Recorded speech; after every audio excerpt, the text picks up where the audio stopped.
Part 4, Episode 4 of Smack Talk, the traditional Survivor Series 2011 elimination match. We have Team Orton, which makes perfect sense, against Team Barrett, which makes no sense.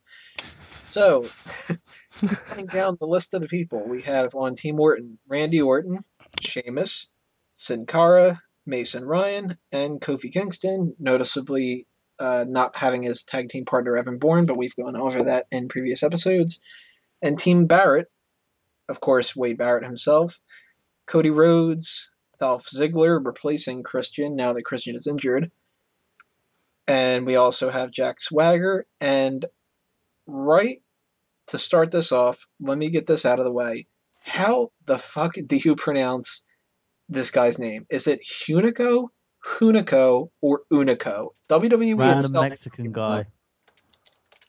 Conan 2.0.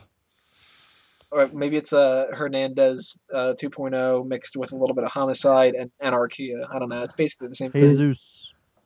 Mexican America translates to WWE as this guy that Hunico or Unico or I don't know. They're saying all three, and I've been calling him Hunico just because I'm very, very white. And but maybe you know what? I'm gonna go with Hunico now instead of Hunico. I'm gonna go the middle route. So Hunico, I almost called him Hunico there again. Hunico obviously matches up with Sin Cara.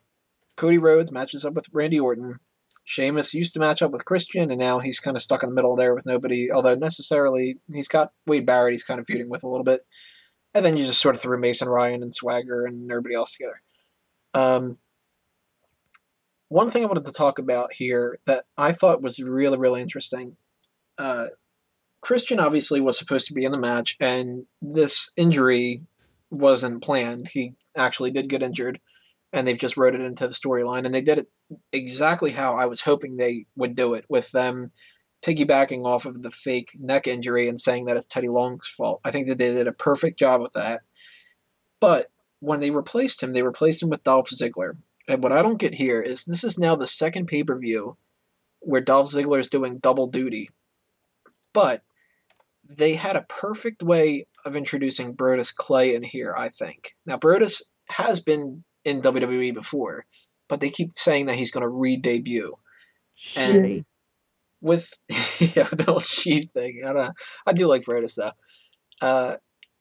With Brodus, I was thinking, wouldn't this have been perfect to have him make his re-debut at Survivor Series, and for them to not even show him this whole time and just be like, you know what, Brodus is going to re-debut at Survivor Series, and you just have to check out the pay-per-view to see how awesome this guy is.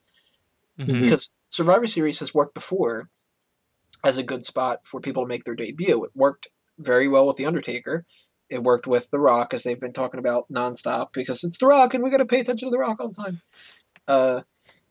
But with Brodus, you could have him come out, and he could be that big guy on that team that, and they've been talking about Hunico being the wild card, but Brodus more so, because Hunico, I mean, he's wrestled matches before. He's basically just Sin Cara. I mean, he even played Sin Cara before. He's not really that much of a wild card, but Brodus would be definitely a wild card, because not only does he match the strength of somebody like Mason Ryan, but he's also like this new guy that they're going to give a push to. So in my mind, when I was thinking that they were going to replace Christian, my first thought ran right to Brodus, and it ran to, okay, how do they eliminate Brodus? And the only thing I could think of that I really had liked was you do a brawl with him and Sheamus, and they both get double counted out. Yeah. With me, I think the teams they've got are great, apart from the fact that Mason Ryan's on the face team. I don't really feel that he deserves a pay-per-view push at this point in time. But you know, with the whole Brodus Clay thing, it could have worked. But I'm still happy with the way they've got the teams at this point. Apart from the fact that Barrett's leading a team, we should really have had Rhodes leading this team. That's why I said that Team Barrett did not make any sense. Now, don't get me wrong, I am a huge fan of Wade Barrett, and I wanted him to win the world title last year. And I want him to win the world title soon enough, and I want him to face The Undertaker, and I really want some good things with Wade Barrett. But if you have Team Orton, I would think the logical choice would be Team Cody Rhodes. And that's why of course. Any sense. Yeah. But, I mean, it's Wade Barrett, so it's not like we're having Team Hunico. Oh God, that would have been awful. I'm holding a grudge against this match because, like Michael said, Mason Ryan doesn't deserve a pay-per-view push yet, and my boy Zack Ryder's not on this pay-per-view. So No, I agree. Ryder should have been. He had more of a push towards that pay per view than anybody. We'll talk about He's main evented with John Cena. He's done he's beaten Dolph Ziggler on numerous amount of occasions. We'll talk about that in the next segment, Ziggler against Morrison. But primarily when it comes to the elimination match, now, I usually like to figure out who's going to be eliminated first and second and all that. I'm way too damn busy to do that this time around. But generally speaking, I do think not only does Team Orton win, but that Orton does not get eliminated at all. I'm expecting Orton to be at least the sole survivor, but more so Orton and Sheamus to be the last two, and everybody else to be just used for jobber fodder. And when it comes to first eliminations, this is what's difficult about this. I typically don't give WWE credit where credit is due in some areas, and one of them is surprises like this. I always expect them to go the normal way of they'll just eliminate somebody like Sin Cara or Kofi Kingston, where they can lose and it'll make the baby faces look like they're in trouble, and the hell with it, baby faces lose all the time. But WWE tends to do odd things and switch things up here. So I'm actually going to go completely out on a limb, plug in my other website. I seen that coming. I'm going to go out on a limb here, and I'm going to say that Dolph Ziggler gets the first elimination. Only because he's got that second match, and it would make sense for him to stay in this match and then lose that other match and blame being on the other match. But now I'm starting to think because it's John Morrison, he's not going to lose, and they don't necessarily need to do that, so they'll just eliminate him and beat Morrison and everything like that. I'll touch on the Morrison thing in a bit myself because when we go on to that one, but first eliminations, who do you think? I'm going with my first elimination choice would have to be, and this is a big one. I believe Team Orton is going to be Randy Orton, and the first elimination on Team Barrett. Well, let me think. I'm going to say. Ooh, it's going to be that's a tough one. I'm actually going to say Jack Swagger. What do you think, Dace? First eliminations.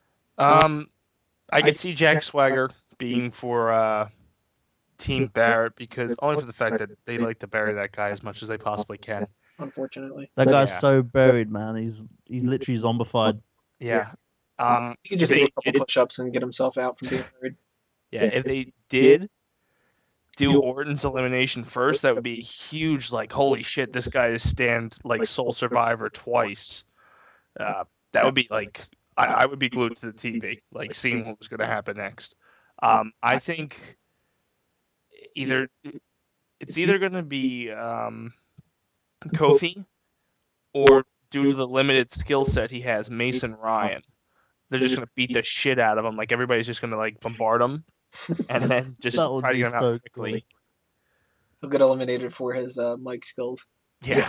I would literally buy the pay-per-view just to see Mason Ryan just get destroyed. All right, well then when it comes to, why don't we just skip right ahead and just plow through this? Who do you think is going to win? I'm going with Team Orton. What do you think, Dace? Team Orton or Team Barrett? If they want to put over all those heels, Team Barrett. And I think they might. I think if they want to put over Barrett or Rhodes, they're going to get the pin on Orton because that is going to be a huge impact since he's never really lost at Survivor Series. All right, what do you think? Orton or Barrett? I say Team Barrett, but with Dolph Ziggler and Cody Rhodes as the sole survivors, and I'd say Ziggler gets the pin on Orton to eliminate Orton first. Well, we will see about that. Speaking of Ziggler, another transition here. Woo! We're going to go Ziggler and John Morrison in the next part.